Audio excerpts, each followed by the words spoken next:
It was a crisp autumn afternoon in the bustling city park. Children's laughter filled the air, but near the fountain sat a man in a tailored navy suit, Samuel Grant, a self-made millionaire. His life was perfect in every way, except for one thing. Beside him sat his 7-year-old daughter, Lily, in a wheelchair. A rare illness had taken her ability to walk 2 years ago, and despite Samuel's wealth, doctors from all over the country had told him the same heartbreaking thing: there's nothing more we can do. Samuel pushed her gently along the park path, lost in thought, when a small voice called out from the edge of the walkway. "Sir! I can make your daughter walk again," the boy said. Samuel turned, startled. Standing there was a boy of about 10, wearing worn-out sneakers, a faded t-shirt, and jeans that were 2 sizes too big. His hands clutched a small cloth bag, and his eyes shone with an unusual mix of confidence and kindness. Samuel's first thought was that this was some kind of scam.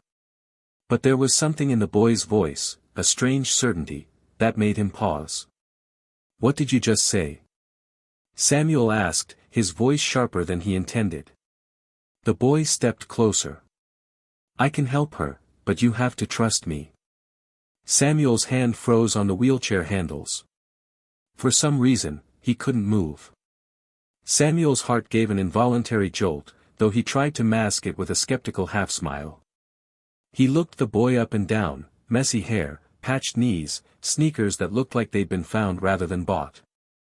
Clearly, he wasn't from the kind of world where promises like that could be kept. "Kid, you don't know what you're saying," Samuel replied, his tone firm.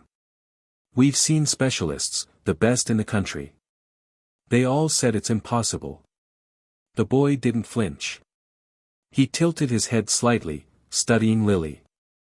"They looked at her like she was broken," he said softly, "but she's not. She's just stuck." Samuel felt his jaw tighten. "What do you mean stuck?" The boy opened his small cloth bag, revealing a bundle of strange wooden pieces, some smooth stones, and a folded scrap of paper with a hand-drawn diagram. It didn't look like anything that belonged in a medical clinic, more like something you'd see in an old folklore book. "This isn't about medicine," the boy continued. "It's about unlocking what's already there." Lily, who had been silent until now, leaned forward in her chair, her eyes wide. "Daddy, can we try?" Samuel crouched beside her, looking into her hopeful eyes, the same eyes that had broken his heart countless times over the last 2 years. "Sweetheart, it's not that simple," he murmured. "We don't know this boy. We don't even know his name." The boy straightened. "Eli," he said. "My name's Eli. And you don't have to know me. You just have to let me try. If it doesn't work, you can walk away." Samuel hesitated. Something about the way Eli said it, so calm, so certain, made it impossible to dismiss him outright. "How do you even know you can help her?" Samuel asked. Eli's expression darkened slightly. "Because I've done it before."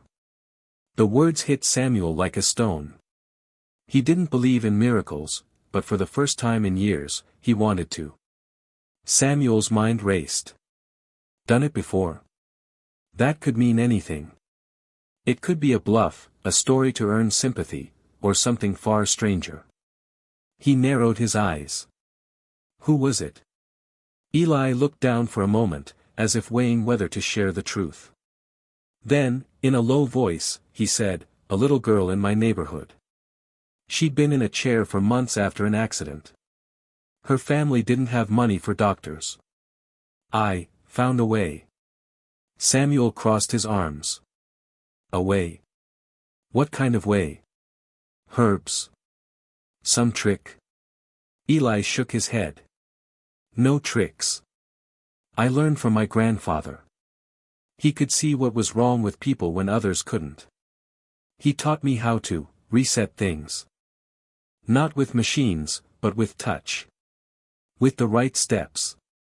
Lily was now leaning forward so far that her father had to put a hand on her shoulder to keep her from tumbling out of the chair. "Daddy, please. Just let him try. If it doesn't work, it doesn't work, but what if it does? The plea in her voice tore at Samuel. For years, every medical appointment had ended the same way, with disappointment. He'd promised himself he would never give her false hope again. But the truth was, he wanted hope too. Samuel straightened up. "All right," he said slowly. "One try. And if I see anything dangerous, it stops immediately." Eli nodded, a flicker of relief crossing his face. "We'll need a quiet spot. Somewhere she can stand." Samuel wheeled Lily to a secluded area near the park's old gazebo, away from the bustle and noise. The wooden floorboards creaked under his shoes as Eli knelt in front of Lily, unpacking his cloth bag. From it, he pulled out 2 smooth stones, placing one under each of her hands. Then, he positioned her feet, carefully, almost reverently, as if every movement mattered. Samuel watched, tense, as Eli closed his eyes and placed his palms gently against Lily's knees. "You might feel a tingle," he whispered to her. "Don't be scared." Lily nodded, biting her lip. And then Eli began. The air inside the gazebo felt different, heavier somehow, as if the space itself was holding its breath. Eli's hand stayed on Lily's knees, his fingers still but firm. His eyes were closed, and his breathing had slowed to a steady rhythm, almost like he was listening to something no one else could hear. Samuel shifted uncomfortably, glancing around. A couple of joggers passed in the distance, oblivious to the strange scene unfolding just a few steps away. "Is this supposed to take long?" Samuel asked, his voice low but edged with impatience. "Shoo," Eli whispered without opening his eyes. "She's responding." Samuel's heart skipped. He turned to Lily, ready to protest, but then he saw it. Her right foot twitched. It was small, barely more than a shiver, but Samuel had watched his daughter for 2 long years and knew every detail of what her body could, and couldn't, do. That movement had been real. Lily's eyes widened, her mouth forming a tiny O. "Daddy. I felt that." Samuel's throat went dry. You did?" Eli smiled faintly, still focused. "Again," he murmured. His thumbs pressed gently along the sides of her legs in short, precise movements. This time, both of Lily's feet shifted, not much, but enough to lift her heels for a fraction of a second before settling back down. Samuel took a step closer, gripping the back of the wheelchair as if anchoring himself. He didn't dare speak now. Finally, Eli opened his eyes. "She's ready for the next step," he said. Samuel blinked. "Next step?" Eli stood, brushing the dust from his knees. "We're going to try standing her up." For the first time in 2 years, Samuel's heart pounded with something dangerously close to belief. Samuel's pulse thundered in his ears. "Stand her up? Are you insane?" he blurted, his voice sharper than intended. Eli didn't flinch. "She can do it. She just doesn't remember how." "That's not how this works," Samuel snapped. "Her muscles are sleeping," Eli interrupted. "Not gone. You've been told they're useless, but they're only waiting to be woken up." Lily's small hand reached for her father's. "Daddy, please." Samuel's gaze locked with hers. She looked scared, yes, but under that fear was something far more dangerous, hope. He swallowed hard. "If you fall, I won't," she whispered. Eli moved to the side of the wheelchair and gently loosened the footrests. "On my count," he told her. 1, 2, 3. He slid his arms under hers, supporting her weight as Samuel instinctively stepped forward to steady her. At first, her legs wobbled violently, trembling under a weight they hadn't carried in years. Samuel's grip tightened, ready to lower her back into the chair. But then, she straightened. It was only for a moment, a single, glorious moment, but Lily stood. Her knees shook, her breathing quickened, and her hands clung to Eli's for balance, yet she was upright. Samuel froze, his mind unable to process what his eyes were seeing. Lily looked down at her own feet, disbelief etched across her face. "Daddy. I'm standing." Samuel's lips parted, but no words came. His world had just tilted in a way he couldn't explain, and he wasn't sure if he wanted an explanation. Eli, however, seemed calm. "We're not done yet," he said quietly. "This is just the beginning." Samuel's mind felt like it was splitting in two. One part of him wanted to grab Lily and sit her back down before something went wrong, while the other part couldn't look away from the miracle happening right in front of him. Her legs were shaking like tree branches in the wind, but they were holding her. That alone was something no doctor, no therapy session, no expensive piece of equipment had been able to achieve in over 2 years. Samuel's throat tightened. "Lily, careful, don't push yourself." Eli glanced at him, his tone firm but calm. "If you keep telling her she can't, she never will. She needs to hear that she can." Samuel's instinct was to snap back, but the words stuck in his throat. He looked at his daughter, her small face lit up with determination, and realized Eli was right. Lily gripped Eli's hands tighter.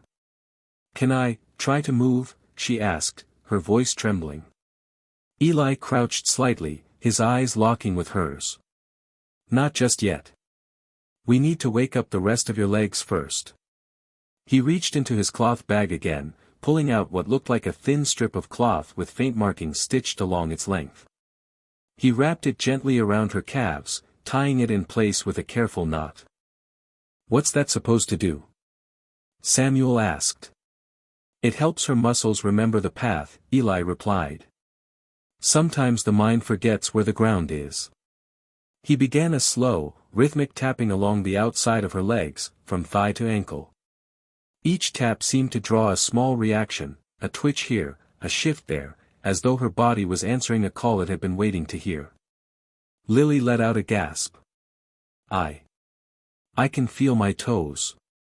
Samuel's hands gripped the wheelchair handles so tightly his knuckles whitened. "You haven't felt them since, I know," she interrupted, smiling through tears. Eli straightened and took a slow step backward, still holding her hands. "All right," he said softly. "When you're ready, just move 1 foot forward." The park around them had gone strangely quiet. Somewhere in the distance, a bird chirped, and the faint sound of children playing seemed impossibly far away. Lily took a deep breath. Her right foot trembled, then lifted. The world seemed to slow.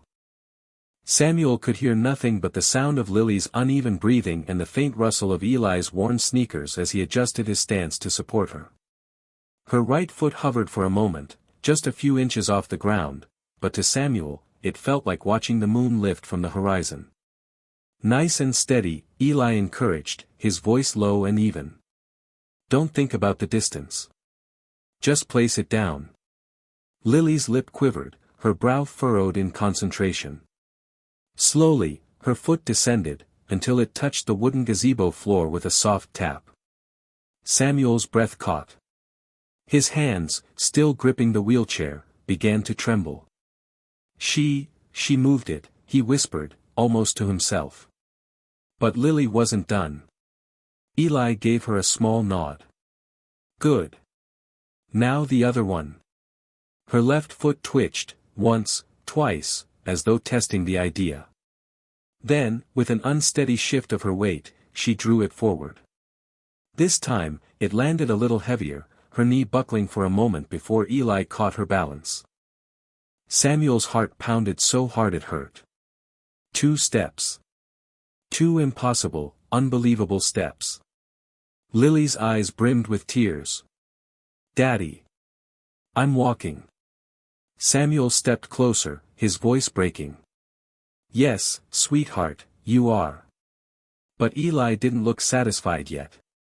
"She can take more," he said quietly. "More?" Samuel asked, his mind torn between hope and fear. "Her legs are remembering," Eli explained. "We can't stop now. If we do, they might forget again." The boy began guiding her forward, step by careful step. Each movement seemed to strengthen her, her knees wobbling less, her steps growing a fraction more confident. By the time they reached the gazebo's edge, Lily was breathing hard but smiling, truly smiling, in a way Samuel hadn't seen since before the wheelchair. And then Eli said something that made Samuel's stomach twist. "We need to take her outside, onto the grass." Samuel blinked. The grass? Out there? He glanced toward the park's open lawn, filled with people who would surely stop and stare. "That's too far." She's ready," Eli interrupted firmly. "But we have to go now, before her body forgets what it's learned." Samuel's pulse raced. Letting her take another step inside the gazebo had felt terrifying enough, but out there? In front of everyone? Lily looked between them, her voice barely above a whisper. "Daddy, please." Samuel exhaled slowly. "All right," he said. "Let's do it." Samuel's hands felt clammy as he followed close behind, ready to catch Lily if she faltered. The park outside the gazebo suddenly seemed enormous, the grass stretching out in a vivid green carpet under the afternoon sun.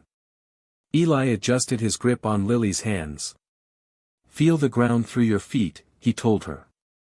"Don't rush. Let each step tell your legs they can still carry you." They descended the 3 shallow gazebo steps, a challenge that made Samuel's breath catch, but with Eli's guidance, Lily managed it, one shaky foot at a time. When her sneakers finally touched the grass, she froze. "It's soft," she whispered, almost as if the sensation was overwhelming. Eli smiled faintly. "That's what freedom feels like." They began moving forward. Each step was a battle, her legs trembling under the unfamiliar strain, but Samuel noticed something: she wasn't clinging as tightly to Eli's hands anymore. Her balance was improving right before his eyes. A small group of people near the fountain noticed and began whispering. One woman, holding a coffee cup, nudged her friend and pointed toward Lily. Another jogger slowed to a walk, staring openly. Samuel felt heat rise to his face. He hated the idea of his daughter being some public spectacle, but then he looked at her expression. She wasn't embarrassed. She was proud. A little boy in the crowd suddenly called out, "She's walking." His voice carried across the lawn, drawing even more attention. Within moments, a small circle of onlookers had formed, murmuring among themselves. Some had phones in their hands, recording the scene. Samuel's instinct was to wave them away, to protect Lily from the spotlight, but Eli didn't seem concerned. "She's not performing for them," he murmured, as if sensing Samuel's worry. "She's proving something to herself." Lily took another step, then another, her knees still unsteady but her face glowing. The crowd's murmurs grew into soft claps of encouragement. Samuel's chest tightened. This wasn't a miracle in a private clinic, it was happening here, in the open, in front of strangers who were now part of this impossible moment. But just as Lily was about to take her 7th step, a sharp, authoritative voice rang out from the side of the crowd. "What's going on here?" The onlookers parted slightly as a man in a dark park security uniform approached, his brow furrowed. He eyed the gathering, then fixed his gaze on Eli. "You can't be doing whatever this is without permission," the guard said, his tone cold. "Move along." Samuel's jaw tightened. He'd been ready to protect Lily from falling, now he realized he might have to protect her from this. Eli's expression didn't change. He kept his voice calm. "We're not causing trouble. We're just walking." The guard's eyes narrowed. "Looks like more than that to me." Samuel felt the tension spike. Lily clung to Eli's hands, her breathing quickening, but not from exertion this time. "Sir," Samuel said firmly, stepping between the guard and his daughter, "you have no idea what's happening here. And if you stop it, you'll regret it." The air grew heavy. The small circle of onlookers went quiet, the only sound the rustle of leaves above them. The park guard's stance stiffened. "Sir, I'm just doing my job, he said, glancing around at the gathering crowd. You can't have what? Samuel cut in, his voice low but loaded with steel. A little girl taking her first steps in years. You want to be the one who stops that. The guard hesitated, but his tone remained firm. Look, I don't know what's going on here, but the park has rules. You can't just run, whatever this is, with an audience. Samuel's pulse thundered in his ears. This isn't a show, he said sharply, his jaw tightening.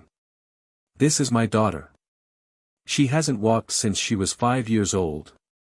This, he gestured toward Lily, is the first time I've seen her stand without help from a machine or a hospital bed. And it's happening right now because of him. He pointed at Eli. The boy didn't say a word, he just kept his hand steady, holding Lily upright as she took another trembling step. The guard's eyes flicked toward Lily, and for a moment, something softened in his expression. But then his gaze shifted back to Samuel. Sir, even so, a woman from the crowd suddenly stepped forward. I'm recording all of this, she announced, her phone held high.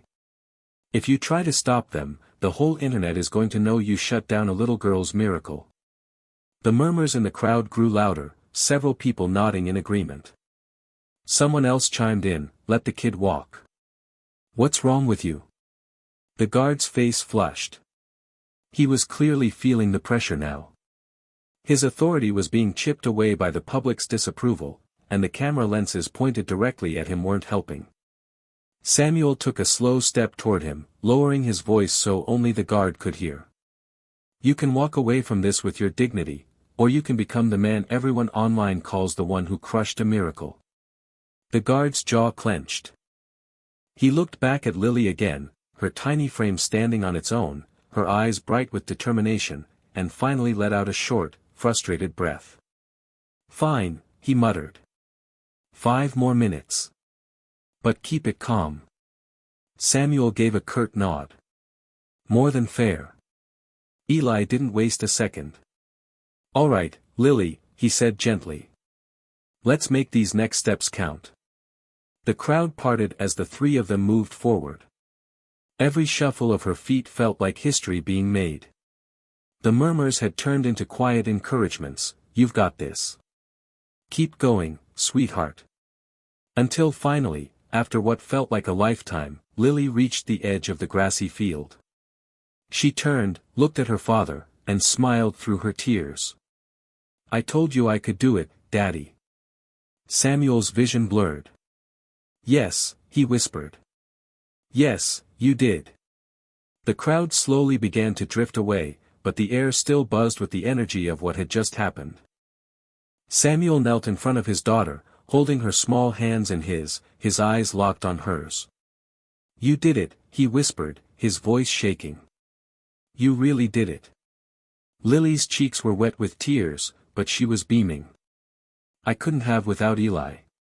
She turned toward the boy, who was now quietly packing his cloth bag, as if the most incredible thing Samuel had ever witnessed was just another day for him. Samuel stood, walking over to Eli. All right, he said. I need to know the truth. How did you learn to do this? And why help us? Eli paused, his hands tightening around the drawstring of his bag. When I was younger, he began, my little sister, she got sick. One day, she just couldn't walk anymore. We didn't have the money for doctors, and my parents were gone. It was just me and my grandfather. He took a slow breath, his eyes distant. My grandfather said that the body remembers even when the mind forgets. He taught me ways to wake it up again, old techniques, passed down in our family for generations. I practiced on my sister for months, and one day, she stood. Just like Lily did today. Samuel felt his chest tighten. Where is your sister now? Eli smiled faintly. She's fine. She runs faster than me now. For a moment, neither of them spoke. Samuel searched the boy's face for any sign of deception, but there was only quiet honesty there. You could make a lot of money doing this, Samuel said. Why aren't you? Because it's not about money, Eli interrupted softly. I don't pick who I help by how much they can pay. I help the ones who need it most. And today, that was her. He glanced toward Lily, who was now testing her balance on the grass, taking small steps without holding on to anyone. Samuel swallowed hard, his voice thick. Eli, you changed everything for us. I don't even know how to thank you. You just did, Eli said with a shrug. She's walking. That's enough. The boy slung his bag over his shoulder and started to walk away, blending into the park crowd like he'd never been there at all. Wait. Samuel called after him. Eli turned, eyebrows raised. If you ever need anything at all, you come find me, Samuel said firmly. No questions asked. Eli gave him a small nod, then disappeared into the distance. Samuel turned back to his daughter, who took 3 shaky but determined steps straight into his arms. He caught her, lifting her into the air, both of them laughing and crying at the same time. Around them, the park had gone back to its ordinary rhythm, children playing, dogs barking, leaves rustling in the breeze, but for Samuel and Lily, nothing would ever be ordinary again. Because now, they had hope.